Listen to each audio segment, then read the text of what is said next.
بسم اللہ الرحمن الرحیم۔ سیرت النبی جلد اول۔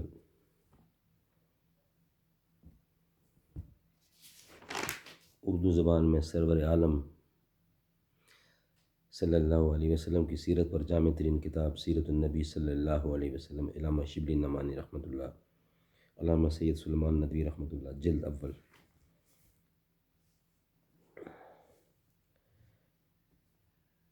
الحمد للہ نحمدہ ونصلی علی رسولہ الکریم۔ بسم اللہ الرحمن الرحیم۔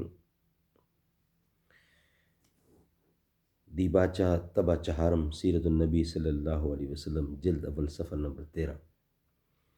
سیرت النبی صلی اللہ علیہ وسلم کے سلسلہ کو اللہ تعالیٰ نے جو مقبولیت بخشی وہ مصنف اور جامع دونوں کے لیے بڑی نعمت ہے، جس پر اللہ تعالیٰ کا ہزار ہزار شکر ہے۔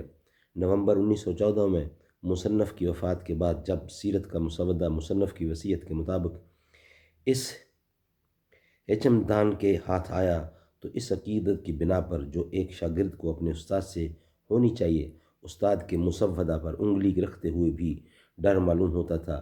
اگر کبھی بضرورت ایسی گستاخی کرنی پڑتی تھی تو خواب میں بھی ڈر جاتا تھا۔ مسودہ کا بیضیہ مصنف کے سامنے مبیضہ مصنف کے سامنے ہو چکا تھا، اس لیے اس مبیضہ کا مقابلہ مسودہ سے اور نہ مسودہ کا مقابلہ اصل ماخذوں سے میں نے کیا، بلکہ مصنف کی امانت جوں کی توں ناظرین کے سپرد کر دی، بجز اس کے کہ بعض مقامات پر مصنف کے اشاروں کے مطابق بعض چیزوں کا اضافہ بلا لین میں کر دیا گیا، جس کی تصریح دیباچہ میں موجود ہے۔ اس کے بعد اس نسخہ کی نقل در نقل چھپتی رہی اور مقابلہ اور تصحیح ماخذ کی ضرورت نہیں سمجھی، لیکن اس اثناء میں کبھی کبھی مراجعت کے وقت بعض مقاموں پر تصحیح اور اضافہ کی نئی ضرورت محسوس ہوتی رہی اور اس کے مطابق ایک نسخہ پر یہ تصحیحات اور اضافہ وقتاً فوقتاً کرتا رہا۔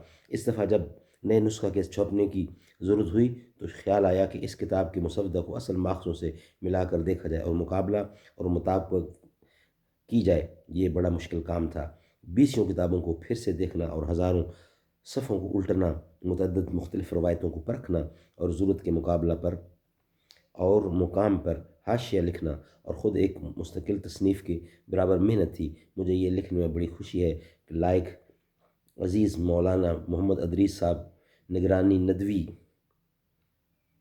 اس کام میں میرے دست و بازو ثابت ہوئے۔ واقعات کی تلاش اور جانچ، روایتوں کی چھان بین، اصل عبارتوں سے مسودہ کی تصدیق اور حدیث اور سیرت کی کتابوں کی طرف عصر نو مراجعت میں ان سے بڑی مدد ملی۔ کچھ مقام ایسے بھی تھے جہاں اس ہیچمدان جامعہ کو مصنف کے نظریے سے اختلاف تھا، اس دفعہ وہاں حاشیہ بڑھا کر اختلاف کو ظاہر کر دیا۔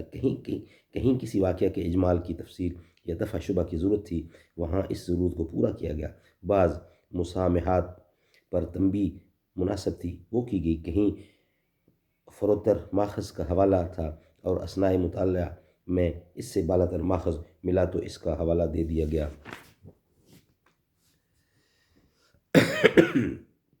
صفحہ نمبر 14۔ یہ دیکھ کر افسوس ہوا کہ وہ 4 مقام میں عدد کی غلطی جو اردو ہندسوں میں اکثر ہو جاتی ہے، اصل مبیضہ میں بھی موجود تھی۔ مراجعت کے وقت ان کی غلطی معلوم ہوئی اور اب ان کی تصحیح کر دی گئی۔ مثلا حضرت فاطمہ رضی اللہ عنہا کی شادی کے سلسلے میں حضرت علی رضی اللہ تعالی عنہ کی ذرہ کی قیمت 125 روپیہ چھپ گئی تھی، حالانکہ وہ 125 ہے۔ اسی طرح غزوہ احزاب میں کفار کے لشکر کی تعداد 24,000 درج ہوئی تھی، حالانکہ وہ بعض روایات میں 14,000 لیکن صحیح روایات میں 10,000 ہے۔ مولانا کی زندگی میں اس کی تصنیف کے وقت اس کو بعض کتابوں میں کلمی ملی تھیں، بعض کتابیں کلمی ملی تھیں، جیسے روز الانف، جس سے پورا استفادہ وقت طلب تھا،